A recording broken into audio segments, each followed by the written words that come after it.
So a little background about art therapy. It became a deliberate practice and a deliberate focus in the 1940s. And it was the British Association that was first founded in 1964. There is an American Art Therapy Association, and that was later founded in 1969. So art therapists here at Signature Health, myself, Bethany, and Kim are credentialed under the American Association of Art Therapy. And then in 1993 came the Art Therapy Credentialing Board.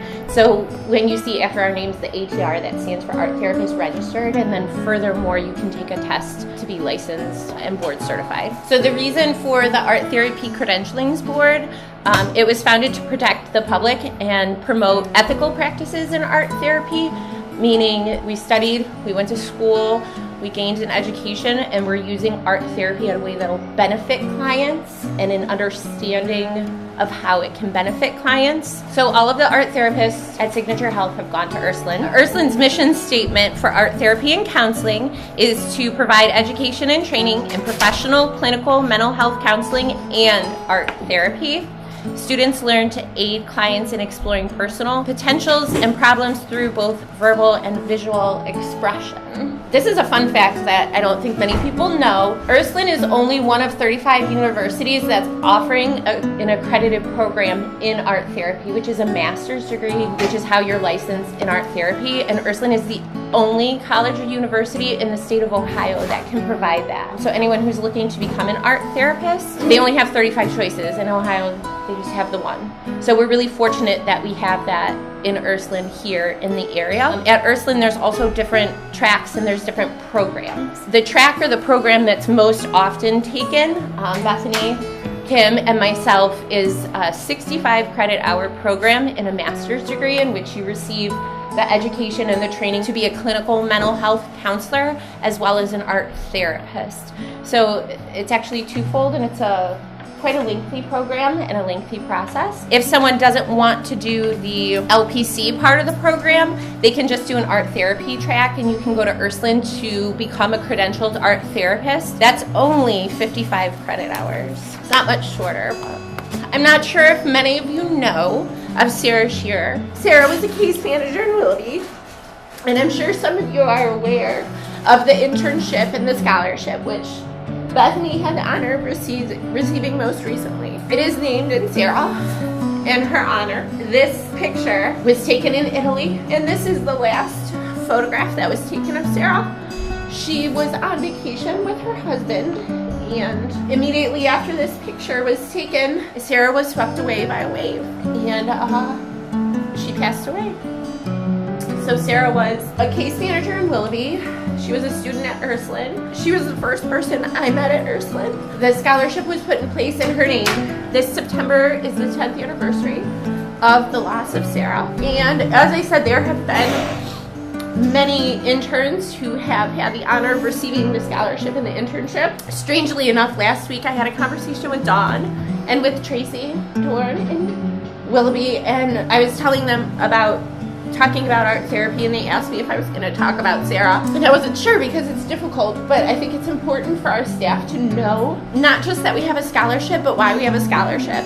And it's not an easy process to find an intern and someone to carry on Sarah's legacy, but that we have found many people to provide the scholarship to. They have all embodied the quality of Sarah, and they have all, with the exception of a couple, continued to, build themselves as a therapist at Signature. For those of us that know Sarah, they have carried out kind of who she was and what she did. So a little bit about art therapy, because I think sometimes people maybe aren't fully aware of what it takes for a client to engage, but also what it takes for an art therapist to work with a client. So art therapy uses art media, which I think we all are aware it can be painting, drawing, sculpture, but it can also be a language, writing, things of that nature. It could be a lot of role playing, it could be drama, it could be any type of art form. And then the part that is therapeutic and the part that is healing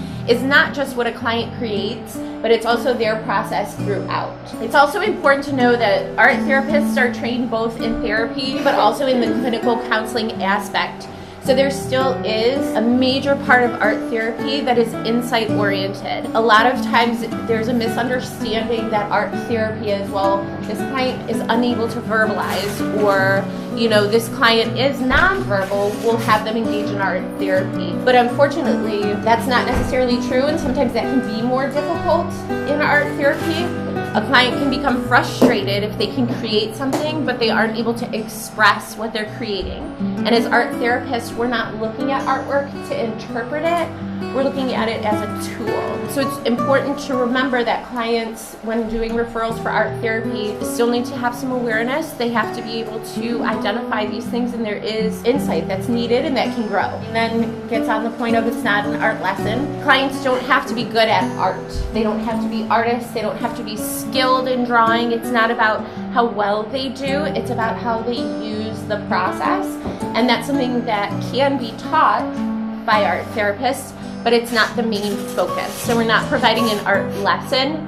We're not trying to encourage their skills or to strengthen their skills. We do have clients that are amazing artists, so that is an added benefit of them being in art therapy, and I think we all can recognize how strengthening those skills in them can increase their self-esteem, but it's not required, and it's not the main goal of art therapy. It's the creative process and the resulting artwork that leads to the therapy and leads to a healing process for clients. Art therapy is really open to any and all of our clients, and outside of Signature Health, it's used in a variety of places. I know people that I went to graduate school with work in hospital settings, they work in private practice, they work in drug and alcohol treatment centers, they work with children groups, assisted living facilities, developmental workshops. It's really a wide range of places. A lot of people initially think art therapy kids. Sometimes kids have a little bit more of a challenge with art therapy because of the insight-oriented piece. If I bring a child in, work with them, they often think of it as coloring and fun.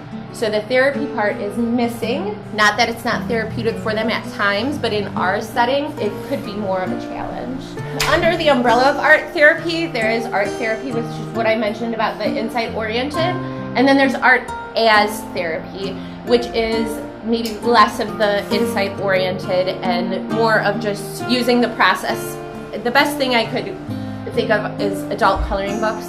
Everyone knows what they are, everyone sees them, but a lot of people will, purchase them, and at home they say it helps them to relax, it takes their mind off things, something like that. So that could be used in a situation described as art as therapy. I can go buy a coloring book, I can sit at home, I can use my coloring book, and it helps me relax before bed. However, on the opposite end, if we think of some of our clients who have more severe symptoms, I give them a coloring book with very small, intricate details, and I think that they're going to use these colored pencils to relax as they color. However, it can increase anxiety. You see what I'm saying? So that's where the art therapy versus artist therapy can be different. Going back to the beginning with the art therapy credentialing board, a main reason why the credentialing board is in place so that persons have the education and the understanding to utilize art therapy to help a client, because sometimes we may think that we're helping a client and it could be more harmful to their symptoms.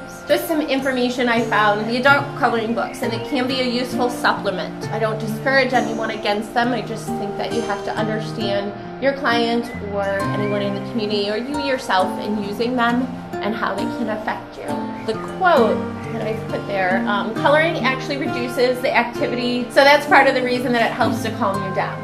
And that, like I said, that can happen in some people, but not in everyone. It's also a way to get someone started and to build rapport. Bethany, Kim, myself, when I did individual work, sometimes it can be intimidating for clients, but sometimes a task of that nature can be less intimidating. I'm not giving them a piece of paper and telling them, draw your feelings and tell me everything about you. You can start just like any counselor can start with building rapport and asking questions. It's an activity and it's a process that then can become something much deeper. I know for myself, I am someone who needs several things going on to focus on one thing. Meaning, if I'm at home and I'm reading, I also need to have the TV on and to have background noise. Some people need complete silence, so they might not. Members of your group could be doing one or both. When I was a teacher, there were a lot of different things that you would use with children specifically. Children with ADHD, They need something to do. They need to bounce on a ball. They need to tap their foot. But that doesn't take away from the fact of that they're taking in the information. That could be the case with your clients, but not being able to know them or to work with them further, there's not really just a blanket statement that can be made. Yes, they are. No, they are not. But it's nice that you notice that and that you allow them to do that because it could be benefiting them. This past fall, we had here at the Garfield office held the first client art show. And for those of you that were able to come to it, that were able to view it, it was really wonderful. The clients that attended, the artwork that was present, it was really empowering for a lot of our clients to see not just their artwork displayed, but to see the other people viewing their artwork. It was a really great event. And Dr. Ramirez was so gracious as to help cover some of the costs for getting the artwork matted so that it could be displayed. And then Dr. Ramirez also offered 3 prizes for the art show. And him and I went through a process of how he was going to determine the 3 prizes. So I've included in here, this was first prize. And Dr. Ramirez chose this artwork because the artist who made it, this is her statement. She's a 13-year-old girl who actually works with Bethany, and she created this image, and that's a quote. She said, "Art is helpful to me because it can calm people down. It makes you try harder until you get the way you want it. Once I'm done, I feel accomplished with my artwork." So Dr. Ramirez felt that this artwork, 1, he enjoyed the artwork, and then 2, the client's response, how they used the process and how a 13-year-old realized the effects that art therapy could have and did have on her. So this was first prize in the art show. This is a wonderful example. This was a second prize in the art show because you can clearly see the talent. This is a teenager. I want to say he's 17 or 18. He's worked with Kim for a long time. So this is an example of somebody who has a talent. He just has this talent in him, but outside of art therapy and outside of working with Kim, people don't see it. People don't offer him the opportunity. He's not able to use his talent, and that affects him. That affects his mental health way before, and the mental health that was in place way before he realized that he had this talent. A lot of our clients don't realize how talented they truly are, and then art therapy is used and it's strengthened, and it's a really amazing process to see in our clients. So he had said, "I feel like I was getting more detailed and I feel like I have gotten better. Drawing is going to help me to get to where I want to be. I just love it, art in general." And every time he comes here, he's able to do that, and the fact that Kim allows him that and gives him that space, it really encourages him to open up more with her and to work on, all of his mental health issues as well. This was an artwork that I wanted to include. Dr. Gross, actually she left, but Dr. Gross had purchased it, and all the artworks that were purchased, the money did go to the clients, so they were proud of that as well. A lot of times people will ask me, look at this drawing, what does this mean? What is this client telling me? And art therapy is not meant for interpretation. I'm not meant to look at this and suddenly I know everything that they're thinking and feeling, but I can use this as a tool to talk with clients. Having a background in art education, I can look at this and understand their cognitive and developmental functions from a drawing standpoint for skill, but that doesn't help me to interpret what they're saying or what they're meaning. So this is where it's important for art therapists to work with clients to do art therapy and to not provide words or to put something in place for our clients or to ask clients, "Oh, I see this. It looks like you really, you're sad." Then you're putting on them for the client and you're not really allowing them to explore it. Going back to Sarah. Sarah was vacationing in Italy with her husband, and she tragically, it's a beautiful story, but it's such a tragedy. She was swept away by a wave, and her husband tried to save her, and he was swept away by a wave. He survived. Sarah did not. There was a lot that happened in Italy to honor her, and a lot that happened here.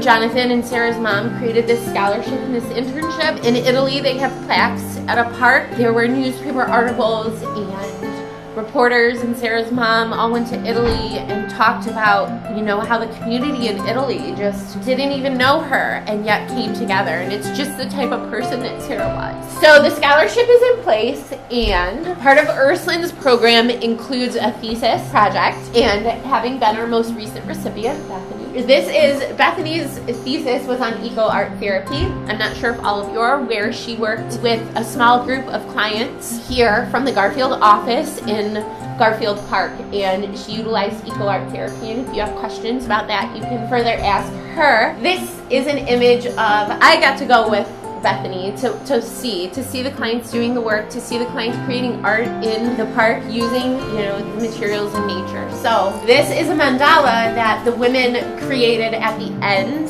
of the process in the groups and meeting with Bethany. So I just thought it was really beautiful that they came together and they created this. So these two images were made by one of Bethany's clients who's 14 years old, and I just wanted you to see the difference in the images. This first one, you can kind of notice. So if you just want to look and see kind of what he included in the stress. And then that's his calm. With this artwork, I wouldn't want to say to him, oh wow, this right here looks like fire. You must be really angry or hot. Then I'm placing on them what I see, what I feel. And it could be completely wrong. You know, he could say, well, actually, you know, that's a crown. That's what I'm saying is you don't want to interpret, but you want to allow them to express and to talk about. And I think that's a large part of Urslin's program. Any art therapy program is how to use your language as a therapist and how to provide that space for clients. And that's it. Yay! Yay!